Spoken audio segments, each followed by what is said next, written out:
Every swimmer knows that sound, that brief silence just before you break the surface.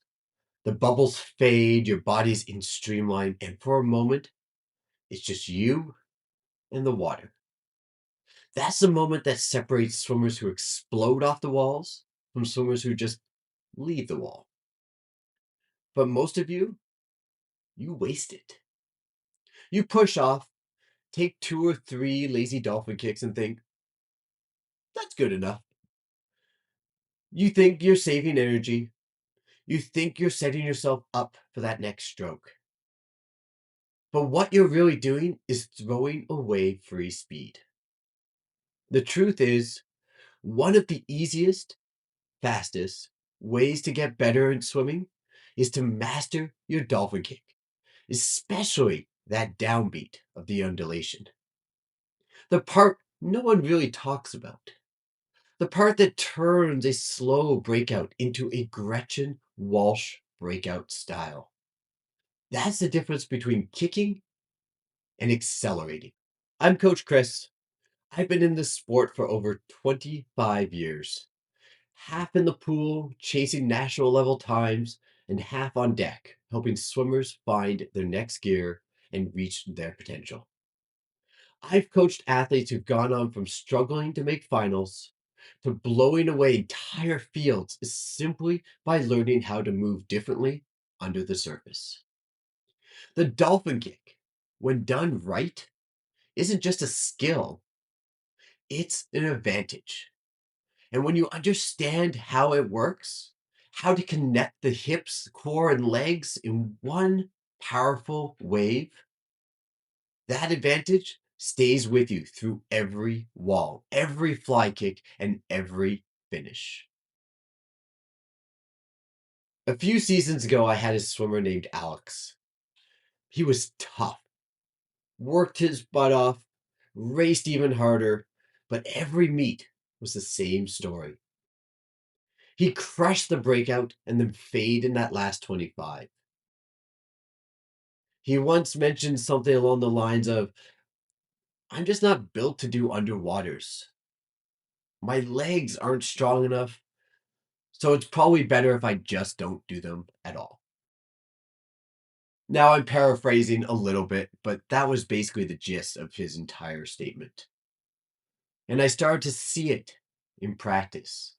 He would get a little lazier off every single wall to the point where he wasn't doing an underwater at all. Now, I would be lying to you if I said this was the first time I'd heard a swimmer say something like this, but it was probably the 100th, if I was to be honest. So I pulled up his race video. We watched his turns in slow motion, and what I saw was basically textbook, and not in a good way. He'd push off strong, streamline tight, but then his body would ripple more like a noodle. Hips sort of dropping, knees bending, ankles flicking a little too soon. No rhythm and no connection to the water. It looked fast on camera, but it wasn't going anywhere. There was zero power. And when I pointed it out, he said something that changed the direction of his training. Oh, I thought the power came in that up kick. I continued to just stare at him for a minute, thinking of all the conversations and all the moments that I had told my swimmers to focus on that down kick. It just shows you as a coach, there are definitely times your swimmers may not be listening. I'm not sure where this myth comes from that the up kick is where power comes from, where they think the speed comes from flicking the toes up, from snapping water with their feet. But that's not where the magic happens. It's the downbeat, the drive, the undulation, the wave that moves through your spine, hips, and legs that actually creates forward momentum. Think of it this way: you don't kick the water, you ride through it. And so I re explained this to Alex. I told him, I don't want you trying to kick up and down. I want you to think about trying to pulse power forward. Now it was his turn to kind of look at me with a strange look. We took him nice and slow through each of the steps to try to rebuild his kick from scratch, rethink about how to execute the legs. We spent weeks of drills, vertical kicking, fish kicks, alternating body rolls with fins. I made him do single leg dolphin kicks with fins until his glutes and hamstrings were on fire. Every kick, I'd yell from deck, drive through, don't flap, don't flick, drive. And then one morning during practice, it seemed to finally click. We were doing a turn focused main set, short rest, hard effort, all underwaters. Alex hit the wall, pushed off, and suddenly his entire body moved like a solid wave. He came up just doing 3 dolphin kicks, but he was ahead of everyone else in the pool. Not because he had gone stronger, but because he finally understood how to use the water instead of fighting it. That's the shift I want you to make the next time you hit the pool. Let me tell you what elite swimmers understand. The ones who can execute off those walls with amazing underwaters and seem to hit the 15-meter mark every single time. Their kicks and walls look explosive. When your dolphin kick isn't 2 legs just sort of moving up and down, and when it's one energy starting from your chest and driving through your hips, when you think about it like an ocean for a second, the power of a wave isn't at the surface, it's actually underneath. That's where the motion begins, and it pushes everything above it forward. That is your dolphin kick.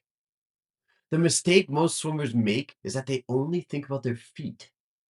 They flick, they flutter, or they bend at the knees, trying to generate speed from the bottom of the chain. But real speed, the kind you see in Gretchen Walsh or Caleb Dressel or Ryan Murphy, comes from the hips and the core. Let's break this down a little bit more technically. In simple terms, if you think about the down kick and the upbeat, the down kick drives, the upbeat resets. The downbeat is your power phase, the point where the hips press, the core tightens, and the water compresses beneath you. Your goal is to push water backward and downward, propelling your body forward in streamline. The upbeat isn't for power, it's your recovery. You're setting up for that next wave, keeping the rhythm, not the force. When you understand that, everything changes. Your kick gets smaller, faster, and more rhythmic. Your body stops fighting resistance and starts flowing with it. You want to consider your hips to be the engine, and you can't fake this. If your hips are locked and tight, you're never going to generate true speed. I see this particularly in youth males. They're afraid to move their hips or they're too tight to move their hips. When you watch Gretchen Walsh come off a wall, she's not just kicking, she's undulating. Her hips drive the motion, her legs follow like a whip. It's timing, not tension. That's what makes her fast. You can literally see the water explode behind her with every down kick. That's what it looks like when your hips and legs combine as one. And when you do this, you want to think of the core as a control system. One of the biggest misconceptions I see is that your abs are just there for stabilization. That's not true. They're the control tower. Every bit of energy that starts in your chest and hips gets transmitted through the core. If it's loose, the wave dies before it reaches your legs. That's why you can tell when a swimmer's underwater rhythm is off. It looks like spaghetti energy. All movement, zero direction. The elite difference, their core channels power. It doesn't absorb it. The flow of water matters. Every downbeat should feel like a push through resistance, not just a slap against it. That's why smaller amplitudes, tighter undulations often beat bigger, splashier ones. You're slicing through the water, not displacing it.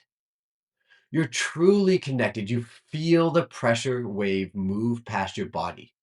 You feel the acceleration through your chest, your hips, and your feet. That's when you know you're not just kicking, you're flying underwater. Now that we've tackled sort of the technical aspects, how do we actually make this get practical? You don't fix your dolphin kick by doing more of it. You fix it by training it smarter. I'm going to give you three key drills we use inside the swim accelerator and my senior group to rebuild those downbeats and body connections from the ground up.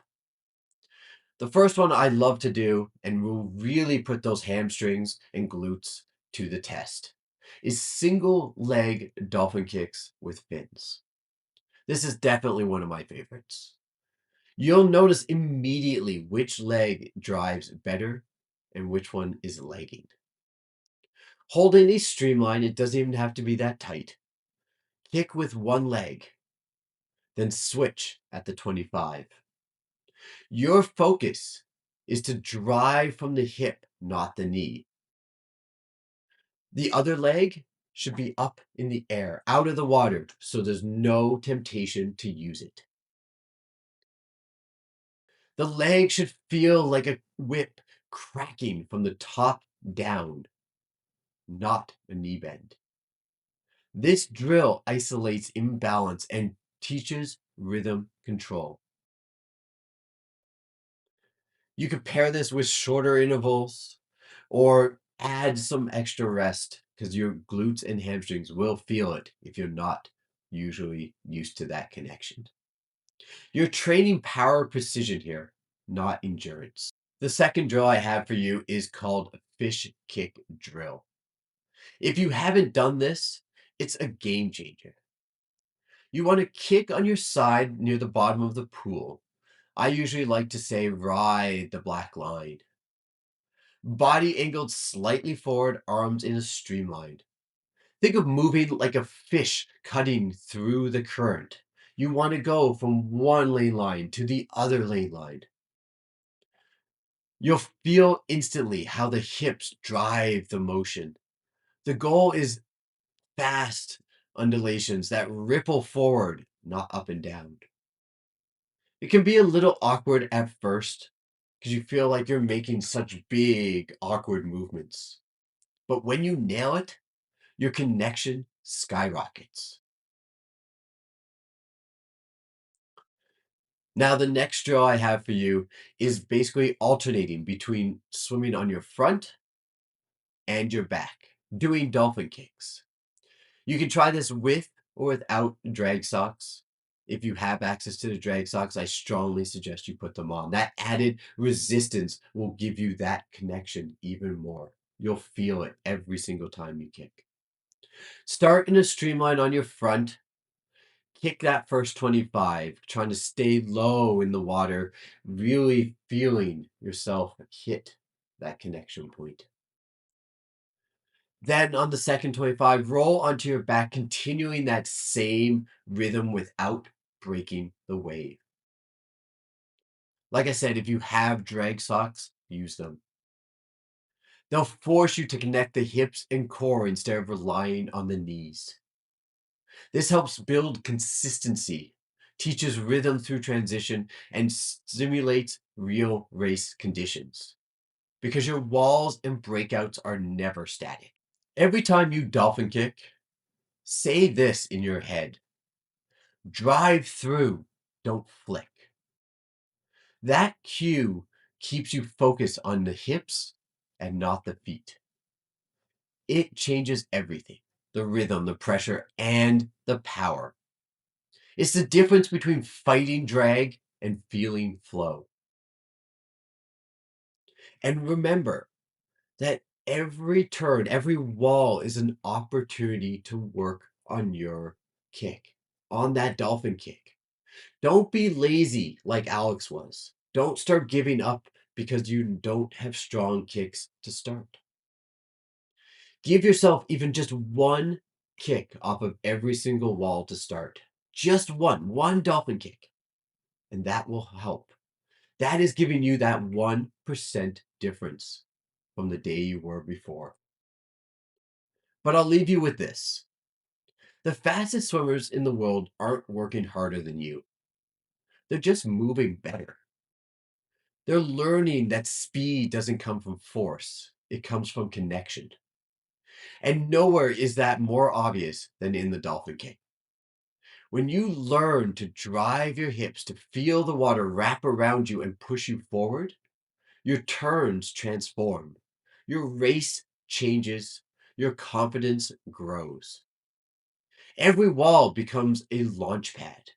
Every underwater becomes a chance to surge, not survive a race. And when you finally connect that downbeat, when the undulation hits just right, you'll feel it and you'll know. And when you do that, I'd like you to drop a comment below. Tell me about your experience. That moment when everything lines up, the water stops fighting back, and you become one with it, that's not hype. That's just pure mastery. If you want to master this, to refine your underwater connection and learn how to train like an elite, join me inside the Swim Accelerator. You can join for free and then upgrade later. We'll break it down, drill it, and rebuild your speed from the inside out. So until next time, I'll see you between the laps.